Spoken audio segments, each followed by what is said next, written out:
Well, Coach, just one of those special weekends, tied for the best finish in school history at second, and so many unbelievable performances. Just talk about the weekend as a whole. I don't think you'll stop smiling for a while, I'd imagine. Oh, I have a lot of girls whose cheeks hurt, and nobody's talking about legs or anything else hurting, just cheeks. So I think that's a great sign of how well they performed this weekend.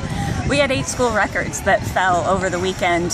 They came here because they wanted to compete, and we talked about a trophy. We didn't know what color, but the one that we wanted to work for is the one we could bring home. And today was just an amazing day to start out strong, and then we just kept building performance after performance. And let's kind of work backwards. That 4x4 came in seated third, ended up moving up to second. Talk about those that quartet getting it done. Well, we had lifetime best. Running a school record time in the 4x4 in the finals is very difficult. We have 3 days of lots of races and fatigue on them, and they went out to do the very best that they could. School record, second in the state. Pretty good exclamation mark at the end of the meet. And Amanda Taylor in the 1500 taking home the state title. What more can you say about her weekend?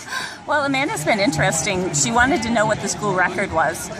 And now it's the school record, and I told her if she'd have told me that years ago, I could have given her the school record times every time she went to run, and then we'd be set. But she was the star this weekend. She went after everything aggressively. She had a game plan and executed each one very well.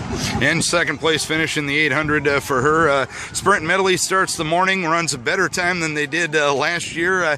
Just a little short of Boone, but all in all, a great performance. Yeah, they wish that they'd had them in the heat so that they'd have them right there, but school record time, faster than the time when we won state.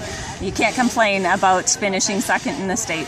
And a couple of short distance kids coming back next year. Olivia Sandbig moving up a spot from her career best in the 100 hurdles. Bryn Velkoski, she's just one of those young kids you got to be excited about, I'd imagine.